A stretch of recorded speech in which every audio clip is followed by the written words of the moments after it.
Hello everyone and welcome back to my channel.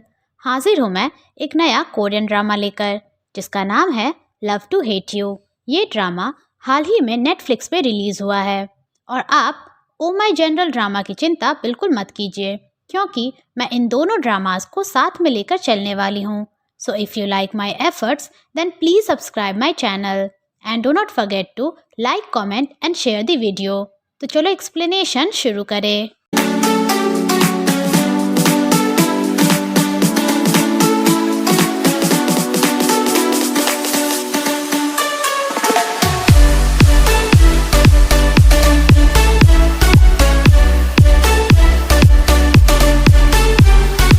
Episode 1 के starting में हमें इस ड्रामा की फीमेल लीड को दिखाया जाता है जिसका नाम मी रैन होता है और वो बड़े मज़े से म्यूज़िक को एंजॉय कर रही होती है।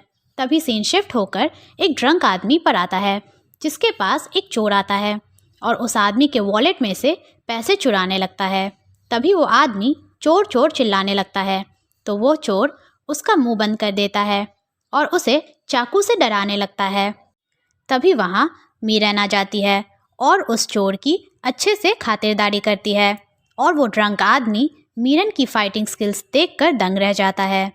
यहाँ सीन चेंज होता है और हमें इस ड्रामा की सेकंड फीमेल लीड को दिखाया जाता है जिसका नाम ना यून होता है जो कि मेट्रो में होती है और उसे बहुत नींद आ रही होती है।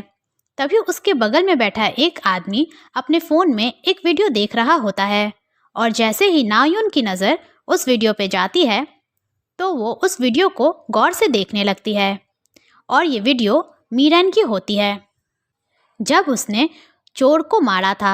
अगले सीन में नायोन मीरन की वीडियो देख रही होती है जिसमें बोल रहे होते हैं कि चोर को बहुत चोटें आई हैं जिस वजह से उसे 6 हफ्तों के लिए हॉस्पिटल में ही रहना होगा। इसके बाद नायोन मीरन को कॉल करती है और उससे कहती है क्या तुम मरना चाहती हो? क्या तुम लड़कों को जानबूझकर ढूंढ ढूंढ कर पीटती हो? तो मीरन बोलती है तुम्हें पता चल गया? कहीं मेरी मॉम को तो पता नहीं चला ना? तो नायोन बोलती है तुम एक गुंडी हो या लॉयर, जिससे हम समझ पाते हैं कि मीरन एक लॉयर है। जिसके बाद मीरन कॉल कट कर देती है और नायोन चिल्लाती रह जाती है। सीन शिफ्ट होता है और मीरन पे आता है जो एक लड़के के साथ होती है जो बोलता है तुम इस वक्त फ़ोन कैसे उठा सकती हो? तो मीरन बोलती है कोई इम्पोर्टेंट कॉल भी तो हो सकता था। फिर वो लड़का बोलता है मुझे लगता है मैं तुम्हारे लिए बस एक वन नाइट स्टैंड हूँ। जिसके बाद वो बोलता है ऐसा भी तो हो सकता है कि हम डेट करना स्टार्ट कर दें और ये हमारी पहली रात हो। तो ये सुनकर मीरन बोलती है हमने 2 घंटे बात करी और मुझे पता ही नहीं चला कि तुम इतने रोमांटिक किस्म के इंसान हो। फिर वो कहती है ज़्यादातर आदमी वन नाइट स्टैंड करके लड़कियों को छोड़ देते हैं और उन्हें लड़कियों की फीलिंग्स से कोई मतलब नहीं होता कि हो सकता है कि वो उनकी गर्लफ्रेंड बनना चाह रही हो। इसके बाद काफ़ी सारे लड़कों की तस्वीरें दिखाई जाती है जिसके बाद Meeran types of womaniser man के बारे में बताने लगती है। पहले होते हैं वो जिन्हें कोई फ़र्क नहीं पड़ता कि उन्होंने किसके साथ रात गुजारी है। दूसरे होते हैं वो लोग जिनके लिए इंटीमेसी ही सब कुछ होती है। तीसरे होते हैं वो लोग जो या तो शादीशुदा होते हैं या डिवोर्सी होते हैं और या जिनकी गर्लफ्रेंड होती है।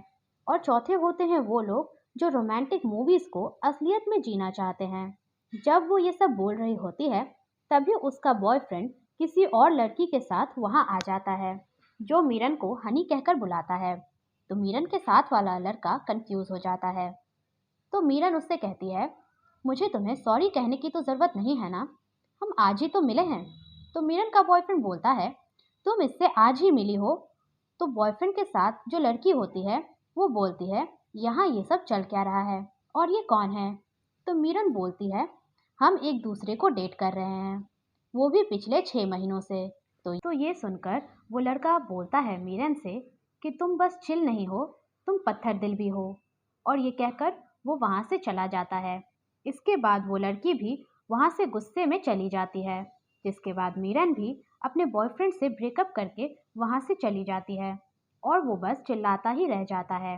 फिर मीरन उसी लड़की के साथ लिफ्ट में चढ़ जाती है और उस लड़की को सेफली ड्राइव करने को कहती है। तो वो लड़की मीरन से पूछती है कि क्या तुम्हें पहले से ही पता था कि वो तुम्हें चीट कर रहा है। तो मीरन बोलती है, क्या उसने कभी भी तुम्हारे सामने अपने फ़ोन को छुपाने की कोशिश नहीं की है। तो वो लड़की पूछती है, तुमने उसे छोड़ा क्यों नहीं। तो मीरन बोलती है, एक पार्क में थोड़े मज़े क्या कर लिए, मैं दूसरे पार्क का सीज़न पास थोड़े ना फेंक दूंगी, इसलिए नहीं छोड़ा। फिर वो बोलती है, मर्द भी तो ऐसा ही करते हैं, स्पेशली वो लोग जो पावरफुल होते हैं। तभी सीन चेंज होकर इस ड्रामा के मेन लीड पर आता है, जिसका नाम कांग हो होता है और वो एक बहुत ही फेमस एक्टर होता है, जिसे बेस्ट एक्टर का अवार्ड मिला होता है। जिसके बाद वो अपने बेस्ट फ्रेंड, जिसका नाम वॉन्जुन होता है और जो कि इस ड्रामा का सेकंड मेन लीड भी है, उसके साथ बहुत सेलिब्रेट करता है। इसके बाद जब वो बैठे होते हैं, तभी वो एक फेमस एक्ट्रेस, जिसे कांगू की तरह ही अवार्ड मिला होता है, उसे टीवी पर देखते हैं, जिससे रिपोर्टर्स पूछते हैं कि आप अगला रोल कौन सा करना चाहेंगी। तो वो एक्ट्रेस बोलती है, अगले रोल में मैं एक यंग और हैंडसम एक्टर के साथ रोमांस सीन करना चाहूँगी। जिसे सुनकर कांगू को गुस्सा आ जाता है। तभी वॉन जून कांगू से पूछता है कि क्या ये कमेंट तुमने लिखा है। तो कांगू मना कर देता है। अगला सीन मीरन के पेरेंट्स के घर का दिखाया जाता है, जहां मीरन की मॉम मैरिज ब्रोकर के लिखे लेटर को पढ़ रही होती है, जिसमें लिखा होता है कि वो उनकी बेटी की शादी एक अच्छे लड़के से करवा सकती हैं। तो मीरन के पापा बोलते हैं, मैरिज ब्रोकर को हमारा एड्रेस कहाँ से मिल गया। फिर वो मॉम पे चिल्लाने लगते हैं कि आज हमें नाश्ता मिलेगा या नहीं। तभी मीरन अपने कमरे से बाहर आती है और अपने पापा को मॉम पे चिल्लाने से मना करती है, जिसके बाद वो अपने पापा को एक पासबुक देती है। तो उसके पापा पूछते हैं कि ये क्या है। तो मीरन उनसे कहती है, ये मेरी लॉ स्कूल की ट्यूशन के पैसे हैं, जहां आप मुझे कभी भी नहीं भेजना चाहते थे। मैंने कहा था ना कि मैं आपको आपके सारे पैसे वापस कर दूंगी। फिर जब मीरन के पापा उस पासबुक को खोलकर देखते हैं, तो उनकी आंखें फटी की फटी रह जाती है, क्योंकि उसमें पूरे 100 मिलियन वॉन होते हैं। अगर हम इसे इंडियन रुपये में कन्वर्ट करें तो ये 65 लाख के आसपास होते हैं। इसके बाद वो उन्हें बताती है कि वो अब से उन लोगों के साथ नहीं रहेगी। फिर वो बताती है कि वो अब से अपने पैसों से लिए घर में रहेगी। फिर वो वहाँ से चली जाती है। तो उसके पापा उसकी मॉम पे चिल्लाने लगते हैं कि तुम्हें पहले से ही पता होगा, तुमने मुझे बताया क्यों नहीं। तभी मीरन वहाँ आ जाती है और अपने पापा को अपनी मॉम पे चिल्लाने से मना करती है। तो उसकी मॉम जैसे तैसे उसे उसके काम पर भेज देती है। नेक्स्ट सीन पुलिस स्टेशन का दिखाया जाता है, जहां मीरन अपने एक क्लाइंट के साथ आई होती है, जिसके काम के पैसे उसे नहीं मिले होते हैं। इसके बाद मीरन उसे लंच के लिए ले जाती है। तो वो लड़का बोलता है, मैं उसे मारना चाहता हूँ, मैं उसे ढूंढ कर मार डालूंगा। तो मीरन उससे कहती है, तुम ऐसा नहीं कर सकते हो। फिर वो लड़का रोने लगता है। तो मीरन उसे कंसोल करने लगती है। तो वो लड़का मीरन को थैंक यू बोलने लगता है और उसका हाथ ही नहीं छोड़ रहा होता है। तो मीरन बड़ी मुश्किल से अपना हाथ छुड़ा पाती है। फिर वो लड़का मीरन से कहता है, तुम सच में एक बहुत ही अच्छी इंसान हो। अगले सीन में कांगो अपनी को स्टार को शूटिंग करता हुआ देख रहा होता है। तभी वहाँ वॉन जुन आता है।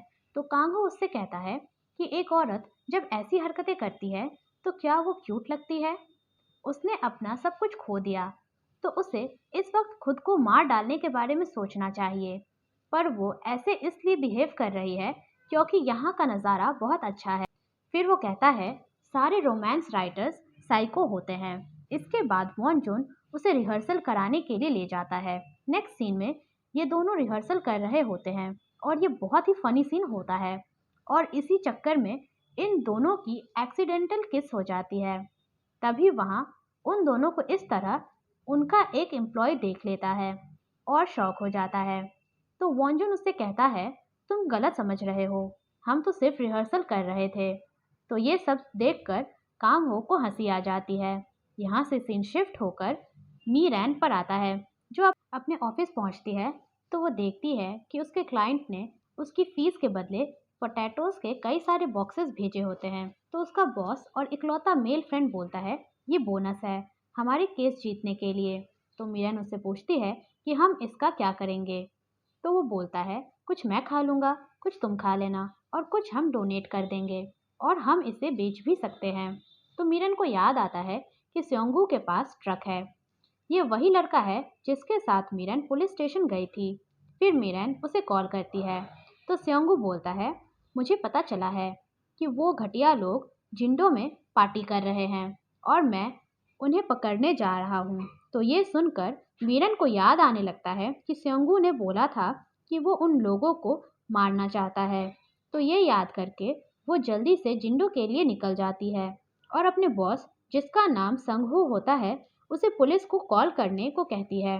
दूसरी तरफ एक एम्प्लॉय आकर वॉन जुन और कांगहो को बताती है कि कांगहो की को स्टार डायरेक्टर की बातें नहीं सुन रही है, तो हो सकता है वो दूसरे एक्टर की बात सुन ले।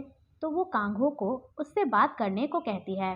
इसके बाद उस एक्ट्रेस को दिखाया जाता है जो डायरेक्टर की बात सुनने के लिए तैयार ही नहीं होती है और दूसरी ओर कांगहो बोलता है मैं यहाँ बस खड़े होकर ये सब नहीं देख सकता हूँ।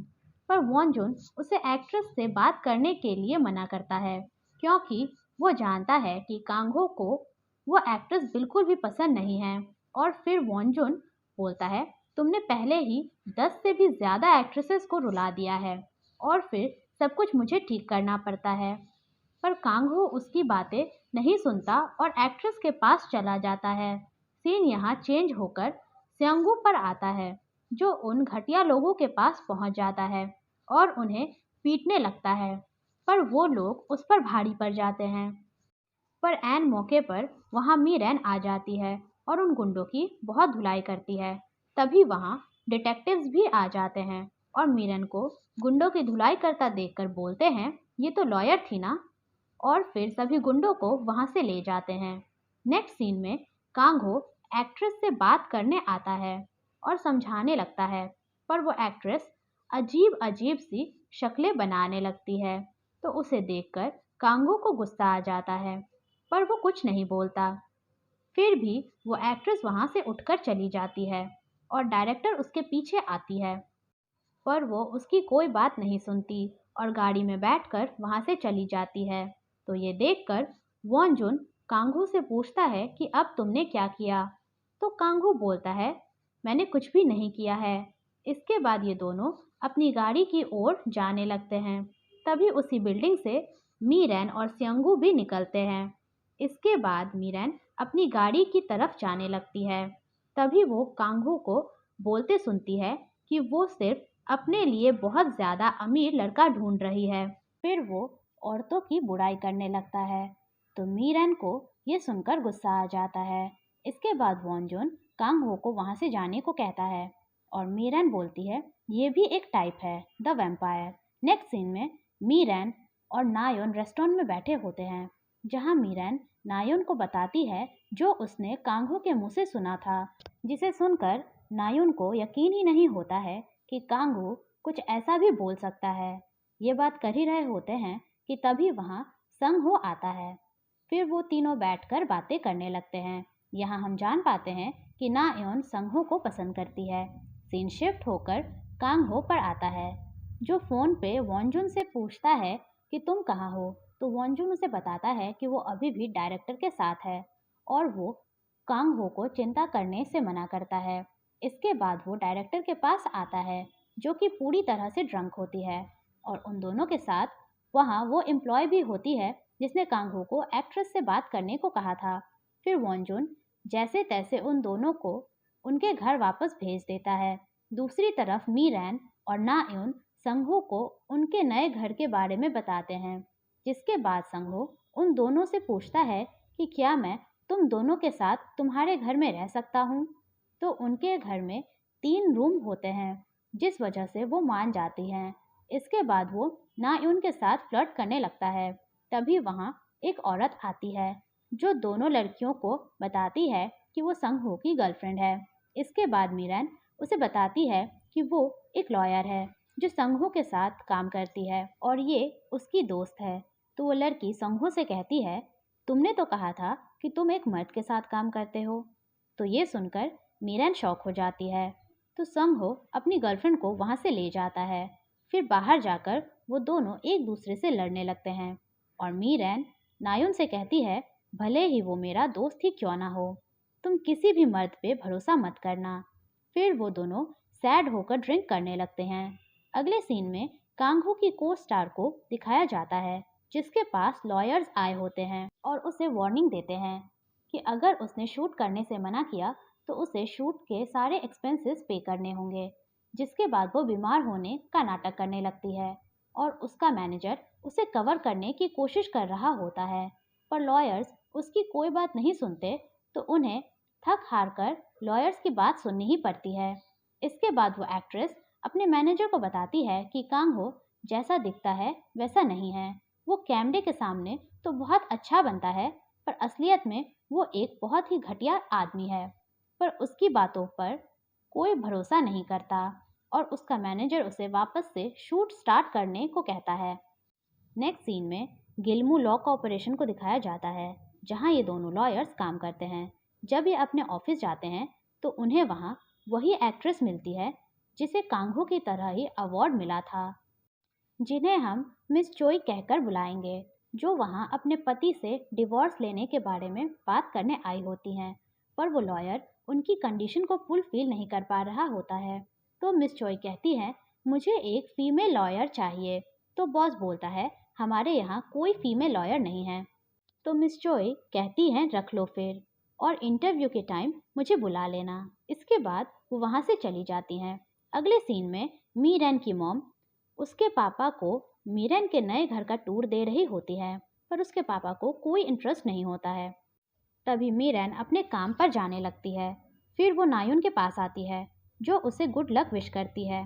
इसके बाद मीरैन कई सारे लॉ फर्म्स में जाती है जॉब के लिए इंटरव्यू देने, पर उसे खाली हाथ ही वापस आना पड़ता है, जिसे नायुन कंफर्ट करती है। फिर ये दोनों बैठकर थोड़ी देर बातें करते हैं। उसी वक्त मीरैन को गिल्मू लॉ कॉर्पोरेशन की तरफ से मैसेज आता है कि वो पास हो गई है और उसे इंटरव्यू के लिए बुलाया है। अगले दिन मीरैन इंटरव्यू देने के लिए जाती है, जहां सिर्फ मर्द ही इंटरव्यू देने के लिए आए होते हैं। तभी वहां मिस चॉय आती है और मीरैन को देखने लगती है। तो मीरैन बोलती है, सेलिब्रिटी तो ये है, तो ये मुझे ऐसे क्यों देख रही थी। इसके बाद वहाँ वॉन जुन और कांगहो भी आते हैं। तो कांगहो को देखकर मीरैन को याद आने लगता है जो भी उसने औरतों के बारे में बोला था। फिर वो कांगहो को मज़ा चखाने के लिए नीचे गिरा देती है और इसी के साथ ये एपिसोड यहीं एंड होता है। Thanks for watching.